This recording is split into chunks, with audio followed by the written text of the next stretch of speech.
नरसिंह जी एकदम बाहर निकले, झोपड़ी में थे नहीं, बगल में जो मंदिर था मंदिर में बैठे थे। तो आवाज दिया तो एकदम मंदिर से बाहर है, भैया भैया मैं इधर हूं। इधर कहाँ से आए हो भैया? बोले भगत जी हम नाई हैं और हम आपके बेटी के गांव से आए हैं। अच्छा, बेटी के गांव से कुत्ता भी आ जाए ना तो पुराने जमाने में लोग बड़ा आदर करते थे कि ये बेटी के गांव का है इसलिए मेरे लिए पूजनीय है, ऐसा आदर करते थे। अच्छा अच्छा भैया बिटिया के गांव से, आओ आओ आओ। ले गए, बिठाया ठाकुर जी के सामने, बैठो बैठो भैया। पानी दिया, घड़े में से निकाल करके पानी दिया, भैया पानी पियो। नाई भूखा बहुत था, पत्री पकड़ा, एक कुमकुम पत्र है, आपको भात भरने के लिए आना है, ये भात की चिट्ठी है। लिया और सामल शाह सरकार के चरणों में डाल दिया नरसिंह जी ने, प्रभु आप ही पढ़ो, आप ही को सब कुछ करना है।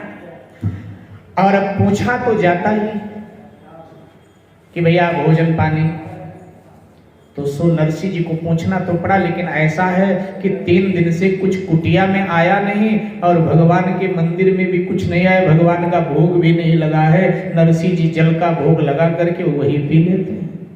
तो नरसिंह जी को लगा फिर भी पूछना तो चाहिए, धर्म बनता है। सो नरसिंह जी ने कहा भैया भूख लगी होगी। बोले भूख महाराज बहुत भूख लगी, तो भोजन तो करो। हाँ हाँ बिल्कुल जल्दी तैयार कराओ महाराज, भूख बहुत लगी, भोजन तो करेंगे। नरसिंह जी ने कहा क्या करें? तो नरसिंह जी ने देखा, विचार किया तो उस दिन एकादशी थी, तिथि एकादशी थी। नरसिंह जी ने कहा भैया आज एकादशी है और एकादशी को हमारा व्रत रहता है। तो नाई ने कहा चलो किसी और के घर से मंगा दो, मैं तो सबके घर से खा लेता हूँ। नरसिंह जी ने कहा बहुत मुश्किल हुआ। नरसिंह जी ने कहा लेकिन भैया सुनो, हमारा व्रत रहता है और हमारे जूनागढ़ में सब एकादशी का व्रत करते हैं, इसलिए अनाज तो किसी के घर बनता ही नहीं है। हाँ फलाहार की व्यवस्था हो जाएगी क्योंकि हम भी फलाहार करेंगे, भगवान को भोग भी फलाहार का लगेगा, सो फलाहार करवाए देते। उसने कहा बाबा फलाहार ही करवाए दो, कुछ जल्दी से खिलाओ। अब नरसिंह जी बेचारे कोई पैसा रुपया तो था नहीं कहीं से फल ले लें, वो भागे भागे गए। एक किसान उनका मित्र था, सो बोले भैया आपके खेत में से थोड़ा बथुआ तोड़ ले।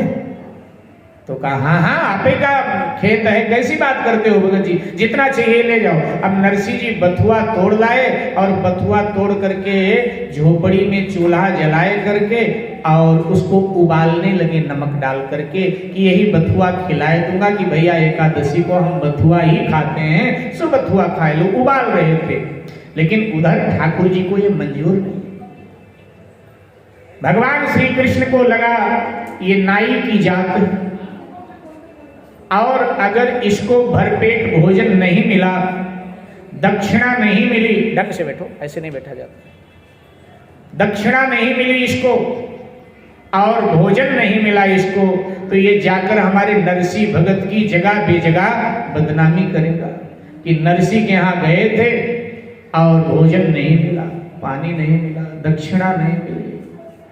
क्योंकि नाई जात ऐसी होती है कि उसको उसकी खातिरदारी अगर ना हो तो सारे रिश्तेदारी में बदनामी करता है। आजकल तो सारी चिट्ठी पत्री हम लोग अपने आप है, आजकल तो चिट्ठी पत्री के, आज तो व्हाट्सएप का जमाना है, सब उसी पे भेज देते हैं। चिट्ठी पत्री भी छपनी बंद हो गई आजकल, पहले छपती थी बिहार की चिट्ठी पत्री, लेकिन वो पुराना जमाना था। पुराने जमाने में जो भी सुख दुख हो उसकी सूचना नाई ही देने रिश्तेदारी में जाता था। अच्छा नाई की खातिरदारी अगर ना हो तो रिश्तेदारी भर में बदनामी करता था। आपके वो रिश्तेदार उनकी बात करते हो, अरे बिल्कुल मुंह के बड़े चोर हैं, माने पानी ना पिलाओ भोजन ना कराओ तो कहते थे मुंह चोर हैं, कुछ देना लेना जानते नहीं, आदि आदि। तो कहा कि ये नाई की जात है, मेरे नरसिंह की बदनामी कर देगा सब जगह। तो इसलिए भगवान ने राधिका जी से कहा जल्दी से एक बढ़िया सी थाल लगाओ, भोजन पकाओ। राधा जी ने कहा सेविकाओं को बुलाती हूँ, अरे सेविकाएं आएंगी तब तक तो देर हो जाएगा, ये काम अपने हाथ से करो। श्री राधिका रानी ने झटपट दिव्य व्यंजन पकाकर तैयार किया, थाल में लगाया और कहा मुझे चलना है। बोले नहीं नहीं मैं ही जाऊंगा। और भगवान ने मुनीम का वेश बनाया। उस जमाने में मुनीम जैसे वस्त्र पहनते थे ऐसे वस्त्र पहनकर भगवान और वो थाल लेकर के मंदिर में आए गए। नरसिंह जी तो भी बथुआ उथुआ उबाल रहे हैं और भगवान थाल लेकर के आए गए। अब वो नाई बेचारा करवट बदल रहा था कि कब आएंगे भगत जी, इतनी भूख लगी है, अभी तक बथुआ ही नहीं उबला उनका, अपने आप से कह रहा था। इतने में तो भगवान पहुंच गए। भैया आप ही अंजार नगर से आए हो? हाँ हम ही आए हैं। आप कौन हो? बोले हम नरसिंह सेठ के मुनीम हैं, उठो उठो भोजन करो।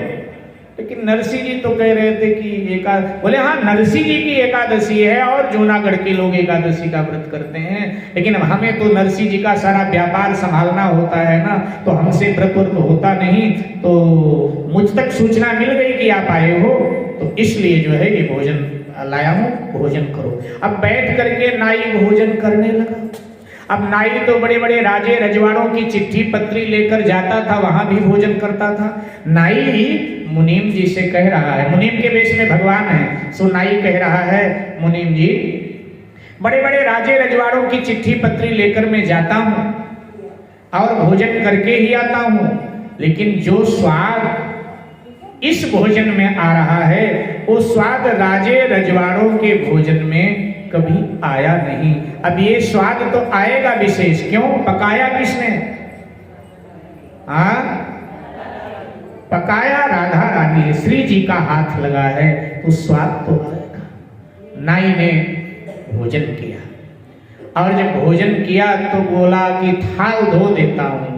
बोले हाँ हाँ धो लो। अब थाल और गिलास चम्मच धोया, जब रखने लगा तो मुनीम के वेश में ठाकुर जी ने कहा भैया सुनो सुनो, स्वर्ण की थाल थी, स्वर्ण का गिलास था, स्वर्ण का चम्मच था, स्वर्ण की कटोरियां थी। सो कहा मुनीम के वेश में भगवान ने भैया ये अपने थैले में डाल लो। हमारे नरसिंह जी का यह आदेश है हमको कि जो अतिथि आवे उसको सोने के थाल में ही भोजन दिया जाए और इसके बाद में वो सोने की थाल भोजन करने वाले को ही दे दिया जाए। ये हमारे नरसिंह जी का आदेश है। अच्छा, जो आता है नरसिंह जी सोने के थाल में? मुनीम के वेश में ठाकुर जी कहते हैं हाँ, और ऐसा ही भोजन जैसा तुमने किया है ऐसा भोजन ही नरसिंह जी सबको करवाते हैं। लेकिन है क्या, हमारे नरसिंह जी संत हो गए हैं, अब सब व्यापार हमारे ऊपर छोड़ रखा है, बस वो आदेश कर देते हैं और हम काम करते हैं, केवल आदेश करते हैं, बाकी तो सब हम ही संभालते हैं, इसलिए रख लो भैया।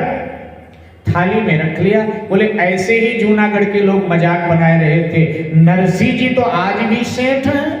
लोग कह रहे थे नरसिंह जी अब सेठ नहीं, लेकिन नरसिंह जी तो अब भी सेठ हैं। ऐसे ही लोग बदनामी किया करते हैं। भगवान ने कहा देखो लोग चिढ़ा करते हैं ना, जो जहां रहता है वहां के लोग उससे चिढ़ते हैं आसपास वाले, इसीलिए हमारे नरसिंह जी के विषय में ऐसा बोलते हैं। हमारे नरसिंह जी तो अब भी राजा है, कोई ऐसी बात नहीं है। सब रखवा दिया थैले में। खुश होकर के उसने थाली गिलास कटोरी चम्मच रख लिया और अब भगवान ने कहा भैया अब तुम्हें तुम्हारी दक्षिणा भी देते हैं। तो बोला जी ये सोने की थाल मिल गई, ये सब मिल गया, दक्षिणा ही तो है। तो कहा कि नहीं नहीं, दक्षिणा तुम्हारी बनती है, दक्षिणा देते हैं। और भगवान ने स्वर्ण के सिक्कों की 101 रुपए की थैली, पीले थैली में 101 रुपए स्वर्ण के सिक्के थे, 101 सिक्के भरे थे।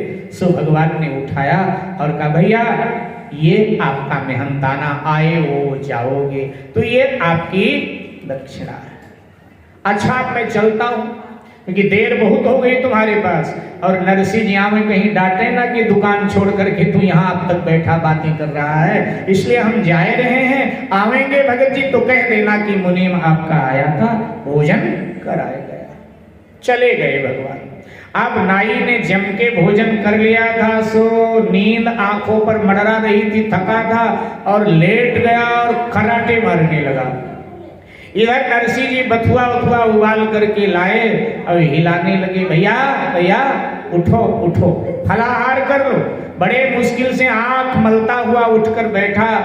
बोला भगत जी भूख बिल्कुल नहीं है, आपका मुनीम आया था, इतना बढ़िया व्यंजन था कि खा लिया और अब भूख नहीं है, अब तो बस सोने दीजिए, थोड़ा आराम करेंगे, इसके बाद में फिर निकलेंगे। नरसिंह जी को लगा कि या तो इस आदमी को मुझ पर दया आ गई, इसीलिए ऐसा कह रहा है कि अब नहीं खाऊंगा, मेरा पेट भरा है, या तो ये मेरा मजाक बनाए रहा है। नरसिंह जी ने कहा भैया अब बात यह है कि मैंने पहले कहा था कि मेरा व्रत है, सो बथुआ का सागे मिलेगा। तो कहा कि नहीं आप कैसी बात करते हैं भगत जी, हमें आपके बारे में सब पता चल गया, आपका मुनीम सब बताया गया है। ये देखिए सोने की थाल, जो आपके यहाँ का नियम है, जो खाए वो ले जाए, ये सोने की थाल, ये सोने की कटोरी, ये सोने का चम्मच, ये सोने का गिलास, और ये देखिए 101 स्वर्ण के सिक्के हैं। और जब ये सब देखा तो नरसिंह जी नाई से तो कुछ नहीं बोले, लेकिन सामल शाह की मूर्ति की ओर देखा और आंखें भर आईं और कहा फिर तू बेवफाई कर गया मेरे साथ।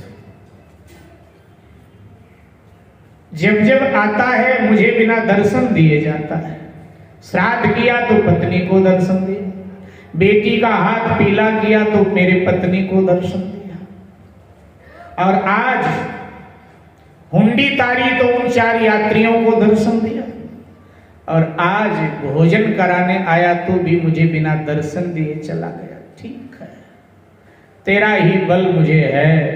और आप स्वाभिमान से नरसिंह जी ने देखा नाई की ओर, कहा भैया हमारे समधी और समधन जी से कह देना ठीक समय पर हम भात भरने आएंगे। जब सावल शाह ही सब कर रहा है, भात भरने आएंगे। नाई ने आराम किया और अब आराम करके यहाँ से नाई चल पड़ा, और जा करके नाई ने अंजार नगर में नरसिंह जी के समधी और समधन से कहा कि देखो लोग तरह तरह की बातें नरसिंह जी के विषय में बनाते हैं, आप इतने बड़े सेठ हो लेकिन बुरा मत मानना, जो आपके समधी के यहाँ दक्षिणा मिल गई वो आप जीवन भर नहीं दे पाओगे। नरसिंह जी की समधन बड़ी तेज तर्रार थी, उसने कहा क्या मिला है तुझे बावरे, बकबकी किए जा रहा है। तो उसने निकाल कर सोने की थाल, कटोरी, गिलास, चम्मच दिखाया और कहा नरसिंह जी के यहाँ भोजन इसी ऐसे ही थाल में मिलता है, और जो भोजन करे वो थाल ले जावे। और फिर वो स्वर्ण के जो सिक्के थे 101 वो भी गिरा दिया, बोला गिन लो ये नरसिंह जी की दक्षिणा है। और सुनो तुमने कभी दिया और लगता है दे भी नहीं पाओगे, कंजूस बहुत हो, लेकिन तुम्हारे समधी नरसिंह जी का तो क्या कहना है। जय जयकार करता हुआ नाई चला गया। इधर मेरे